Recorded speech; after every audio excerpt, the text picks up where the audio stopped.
dal leen ak jàmm tey ñu ngi koy doore fi nga xamante ne nii mooy li nga xam ne mooy nouvelle bu bees bi nga xam ne moom la Sénégalais yëpp doon xaar di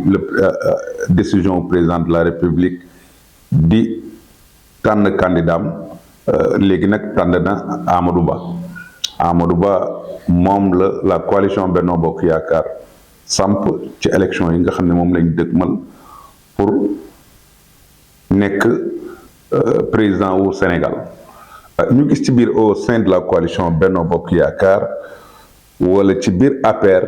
kii di Aly Ngouille Ndiaye daal di démissionné ginnaaw bi Aly Ngouille Ndiaye démissionné ba pare ñu dégg ne Mame Boye Diao démissionné na léegi nag mu mel ne nekkul loo xam ne lu bettoon Sénégalais yi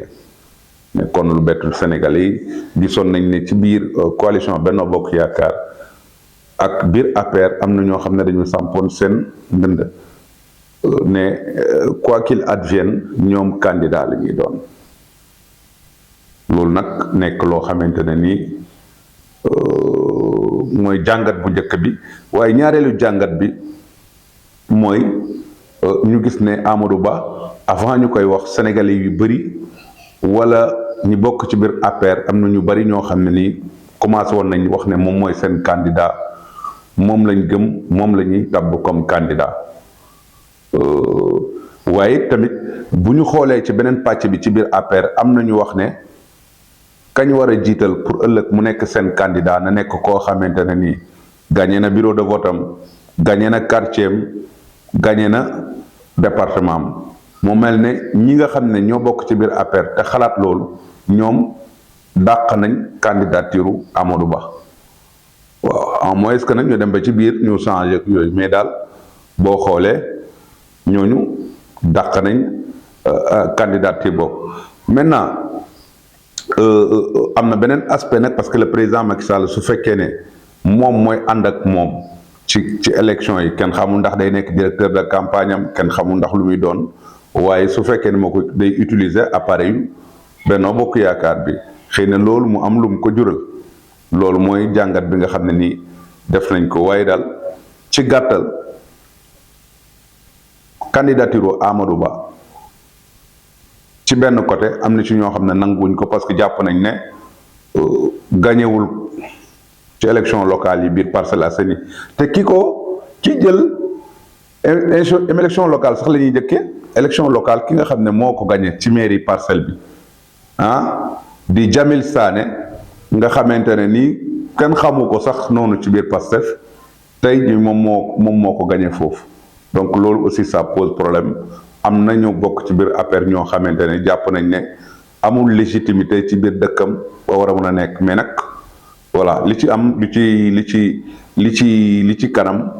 rawuli bët parce que politique moom munoo neexul a def météo bu ñu jógee foofu ñu jàll ci li nga xamante ne nii moom mooy gis nañ ne ñi nga xam ne ñoo fare kujje gi def nañ veillée nocturne di démb di waa Pastef duñ ko wooye sax ex Pastef la ñuy wax parce que nee nañ comme ñoom def nañu recours fii ak maanaam dissoudre bi ñuy wax ne dissoudre nañ leen ko demuñ ba affaire bi nekk lu définitive rek ñoom nee nañ ñoom ñu ngi exister ñooñu def nañu veillée ñi nga xam ne ñoo bokk fare Pastef def benn veillée biir kër Ousmane Sonko buntu kër Ousmane Sonko démb ci guddi ak kii de kër Pape Abdoulaye Touré gis nañ ne veillée boobu profino nañ ci wax ci seen ambition wax ci yéene gi nga xam ne nii am nañ ko mu mel ne boo xoolee nit ñi ñooy jàpp ne Pastef fay na waaye moom mu ngi gën a dëggal boppam ne candidat mooy président Ousmane Sonko seen candidat moom la te amul lenn loo xamante ne nii lu ko gàllankoor parce que amul benn condamnation ci ñaari affaires yi ñu ko téye yépp bu dossier Adji Sarr bi voilà ñenn ñi juriste yi ñu ngi ci werante ñii nee nañ carrément buñ ko jàppee contumace boobu dafay nërmeelu kon loolu mënatu koo gàllankoor lii ñu ko téye aussi dañ ko placé sous mandat de dépôt kon amagul lenn lu ko gàllankoor pour mu nekk seen candidat moo tax ñu ne mooy seen candidat A B C ba X ba Y ba Z bu ñu jógee foofu ñu dem ci F24 ñoom ñi nga xam ne ñoo woote concert de casserole bi nga xamante ne nii nee nañ ci dimanche ki lañ ko bëgg a def ginnaaw bi nga xamante ne nii préfet yi gàntal nañ seen manifestation yi ñuy dëkkmal chaque heure bu ñu demee pour ut daal ndigal li ñuy ooyee autorisation nit ñi di ko wax ne demande saa su ne dañ leen koy gàttal mu nekk juróomi demande yoo xam ne gàntal nañ leen ko ñii nag nga xamante ne nii waa F24 ñu wax ne tey ci dimanche bi dañu fas yéene organiser concert de casserole waaye du yem ci casserole kese parce que nee nañ ko am klaxon booy tëgg na nga ko tëgg ku am lumière booy taal na nga ko taal ku am sax sondel booy taal na nga ko taal pour ñaawlu doxalin bi nga xam ne nii régime actuel bi nga xam ne président Macky Sall moo ko jiite ni ñuy doxee mu nekk bés boo xamante ne nii ñu ci bari ci ñoom nee nañ bëgg nañ Sénégalais yépp ñëw wutale ñëw bu ko kenn wute nga gis nag ñi nga xamante ne ñoo farek waa société civile bi kii di ñu ngi koy buñ jëlee ko ci mel ne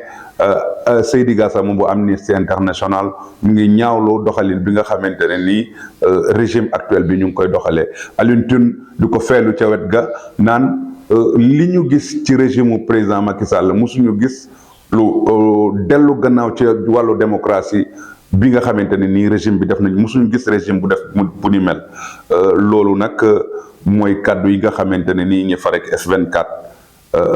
nee nañ fas yéene nañu def seen concert de casserole waaye ñi nga xam ne waaye société civile bi ñu ngi ñaawlu loolu ñu wax nag un phénomène boo xam ne très important boo xam ne nit ñi bàyyiwuñ ci xel mooy la démarche de Guy Marius Sagna gis nañ depuis un certain temps mu ngi continuer di dem seeti les familles des détenus politiques ñi nga xamante ne nii ñu ngi ci prison bi ñu dem nemmeeku seen i soxna wala yi mais gis nañ ne dafa gën a densifier sa démarche guddi ñu toll nii il se trouve à l'étranger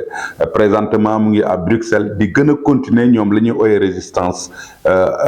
pacifique boobu pour wan ne carrément président Macky Sall la muy doxalee neexu leen mais li tax ñu wax ma wax ne Guy Marius Sagna nekk na un phénomène boo xam ne n'est pas à négliger ça c'est ma conception idéologique lu ma jàpp naa ne xawma ñoom dañuy teg plan B wala D waaye ku mu nekk sa directeur de campagne jàpp naa ne mën na la indil loo xamante ne nit ñi yaakaaruñ ko woon parce que déjà indi na benn sympathie diggante moom ak askan bi mu ñu koy olof di ko ooy cofeel parce que ki nga xam ne ni dafa am mbokkam bu nekk ci prison wala doomam wala jabaram wala borom këram nekk ci prison mu ñëw nemmeeku la won la ne carrément maa ngi bokk ak yow naqar bi et que lépp luñ ci mën danañ ko def pour que ñooñu génn démarche boobu mu def noonu jàpp naa ne mun na ko jural fi te bi ñu xoolee ci ay vidéo yi génn yi mu mujjee def nii muy panel boo xamante ne dañ ko invité fale Bruxelles gis nañ wax dëgg yàlla mu ngi wax taxawaayu Afrique waaye mu ngi wax jafe-jafe yi nga xamante ne ni sénégalais ñu ngi koy jànkuwanteel mu nekk nit koo xam ne ku jar a bàyyi xel la donc loolu lañ leen indiloon comme chronique di leen wax ne ñu ngi leen di jaajëfal di leen jox di daje ba beneen yoon ñu waxtaanaat ci tolluwaayu réew mi.